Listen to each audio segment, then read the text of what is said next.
BNP লোকেরা মারধর করলো, আপনারা দেখছেন। বলতেছে আমি তারেক জিয়ার নামে কিছু বলছি। আপনারা মিডিয়া ব্যক্তি যারা আছেন শহরে বলতে পারেন যে কেউ ফুটেজ বার করে যে আমি হিরো আলম তারেক জিয়ার নামে কোনো খারাপ কথা দিচ্ছি, গালি দিচ্ছি, তাহলে আমি আপনাদের জুতার মালা গলার দিয়ে আমি সারা পুকুর সার ঘুরাবো। একটা ফুটেজ যদি বার করতে পারেন হিরো আলম তারেক জিয়ার নামে কিছু বলছে, যে কেউ বলতে পারেন আমি গোটাল বগুড়া শহর আমি জুতার মালা দিয়ে ঘুরবো। এই ব্যক্তিটি কি অপরাধ করলো? তাকে বেধড় মারধর করলো কিছু সংখ্যক ব্যক্তিরা। আমরা যতটুকু জেনেছি বা মিডিয়ার মাধ্যম দিয়ে যতটুকু জানলাম, হিরো আলমের নিজের বক্তব্য হলো যে আমাকে মারা হয়েছে। আমাকে মারলো কেন? আমি নাকি তারেক রহমানের বিরুদ্ধে আমি কথা বলেছি, তারেক রহমানকে নিয়ে আমি কুৎসা রটনা রটাইছি, বরং কেউ বলতে পারবে না, না আমি ফেসবুকে কোনো পোস্ট দিয়েছি, না কেউ বাস্তবিকভাবে সামনাসামনি কেউ আমার কাছ থেকে তারেক রহমানের বিরুদ্ধে বা তারেক রহমানকে নিয়ে কুরুচিপূর্ণ কোনো মন্তব্য কোনো কথা আমি বলিনি। তারপরেও বিএনপির কিছু উগ্রবাদী ব্যক্তিবর্গ, বিএনপির কিছু নেতাকর্মীরা হিরো আলমকে প্রকাশ্যে দিবালোকে শত শত মানুষের সামনে অনেক মারধর করেছে।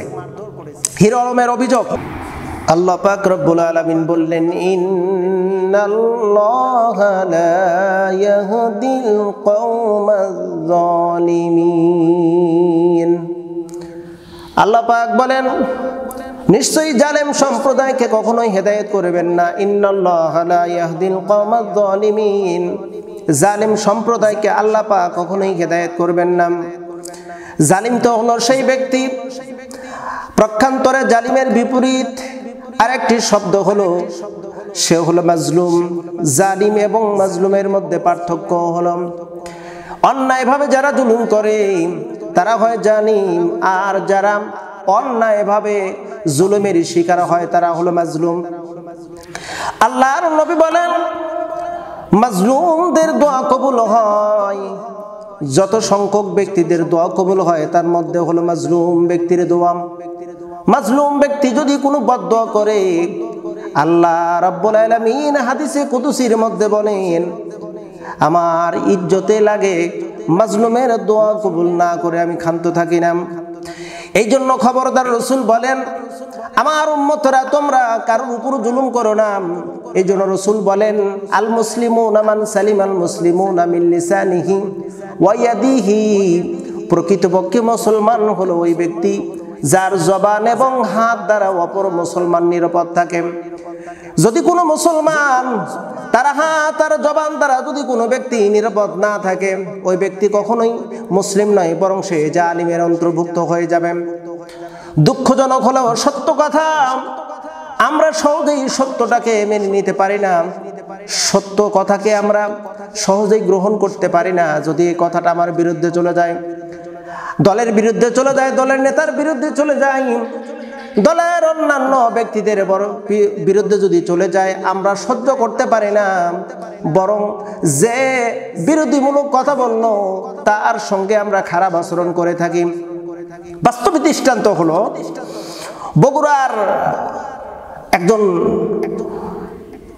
আলোচনায় সবাই যার কথাটি বারবার বলে থাকে, বহুত আলোচিত একজন ব্যক্তি, দেখতে তেমন সুন্দর না, যোগ্যতাও তেমন নেই, এমনকি তার জনপ্রিয়তাটাও খুব যে একটা বেশি তাও নেই। তার নাম হলো হিরো আলম। মাঝে মধ্যেই এই ব্যক্তিটির আলোচনা পর্যালোচনা দেশ বিদেশ, গ্রামগঞ্জ, শহর, প্রত্যন্ত অঞ্চল পর্যন্ত এই ব্যক্তিটির কোনো না কোনো একটা ইস্যু নিয়ে আলোচনায় আসে। আমরা দেখতে পেরেছি ইতিপূর্বে অসংখ্য নজিরবিহীন দৃষ্টান্ত, অসংখ্য নজিরবিহীন ঘটনা এই হিরো আলম ঘটিয়েছে, যেটা আমরা প্রায় সবাই জানি। দুঃখের সাথে বলতে হয় গতকাল এই আনফিট, আমি হ্যায় প্রতিপন্ন করার উদ্দেশ্যে আমি কথাটি বলতেছি না, এই ব্যক্তিটি কি অপরাধ করলো?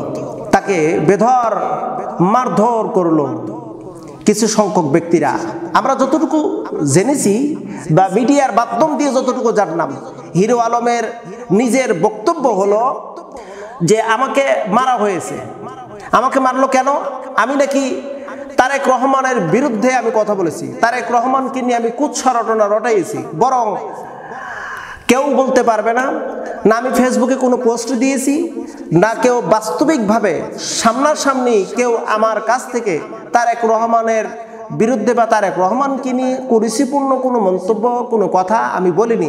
তারপরেও বিএনপির কিছু উগ্রবাদী ব্যক্তিবর্গ, বিএনপির কিছু নেতাকর্মীরা হিরো আলমকে প্রকাশ্যে দিবালোকে শত শত মানুষের সামনে অনেক মারধর করেছে।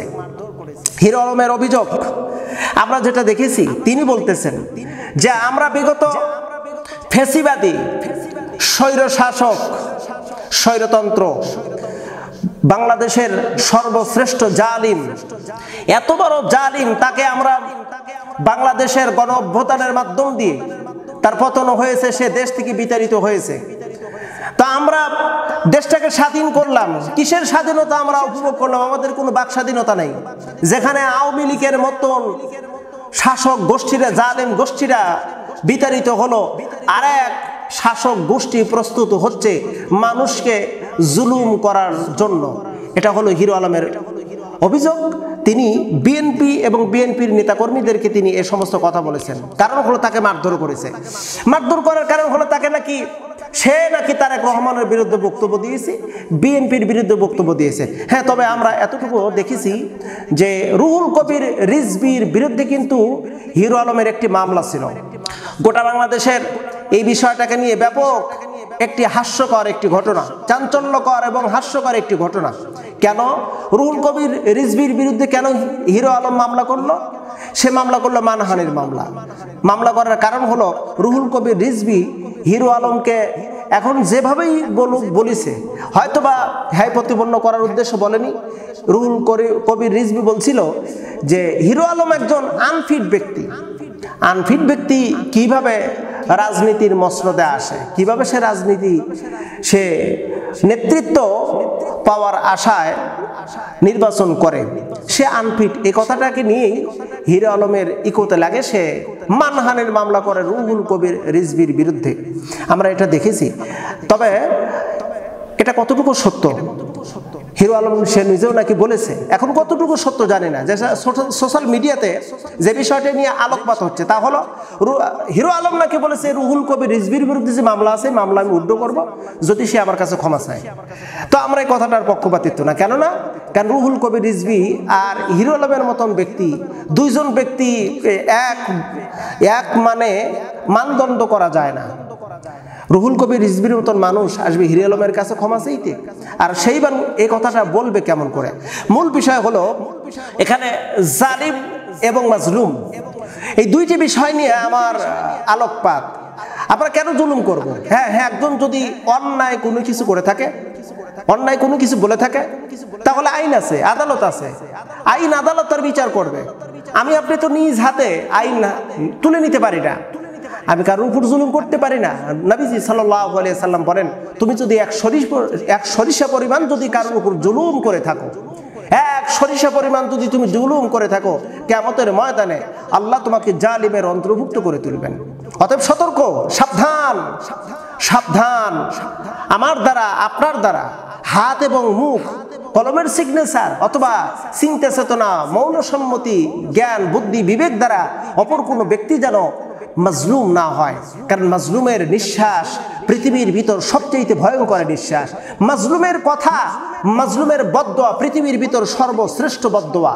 এই জন্য রাসূল বলেন, খবরদার তোমরা জুলুম করবে না, জুলুম থেকে দূরে থাকো। জুলুম থেকে যদি তোমরা দূরে না থাকো, তাহলে শুনে রাখো ফেরাউনের অন্তর্ভুক্ত হয়ে যাবা, নমরুদের অন্তর্ভুক্ত হয়ে যাবা, আবু জাহেল, আবু লাহাবের অন্তর্ভুক্ত হয়ে যাবা। আমরা কখনোই পক্ষপাতিত্ব না। হিরো আলমের মতন মানুষ মার খাইবে, বাইসেন্স ধরে নিলাম যে হিরো আলম তারেক রহমানকে নিয়ে কটু কথা বলেছে, তাই বলে কি তাকে প্রকাশ্যে দিবালোকে শত শত মানুষের সামনে মারধর করতে হবে? এটা কোন ধরনের বিচার? এটা কোন ধরনের ন্যায়পরায়ণতা? তবে আমরা সুস্পষ্ট ভাষায় বলতে পারি, যারা নৈরাজ্য সন্ত্রাস কর্মকাণ্ড যারা করতেছে আগামীর সময় জবাবদিহিতা করার জন্য প্রস্তুত হন। সে যেই হন না কেন, সে যেই হোক না কেন, যে সন্ত্রাস এবং নৈরাজ্য বিশৃঙ্খলা সৃষ্টি করবে তাকে অবশ্যই জবাব দিতে হবে। আল্লাহ পাক সুবহানাহু ওয়া তাআলা এই ব্যাপারে কিন্তু বলেছেন, আল্লাহ পাক বলে লা তুফসিদু ফিল আরদ বা'দা ইসলাহা, যেখানে শান্তি কায়েম আছে, যেখানে শান্তি বিরাজমান, সেই জায়গায় তোমরা সন্ত্রাস নৈরাজ্য সৃষ্টি করো না। সন্ত্রাস নৈরাজ্য সৃষ্টি করো না। যদি সন্ত্রাস নৈরাজ্য সৃষ্টি করো, শুনে রাখো তোমরা কিন্তু ফাসাদ সৃষ্টিকারী, অর্থাৎ সন্ত্রাস বলে আল্লাহর কাছে গণ্য হয়ে যাবে।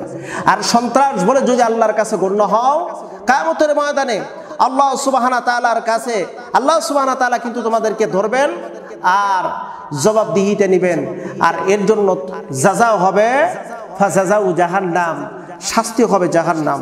আসুন আমরা ঐক্যবদ্ধ হই, এমন ঐক্যবদ্ধ হই আমাদের দ্বারা যেন কোনো মানুষ ক্ষতিগ্রস্ত না হয়।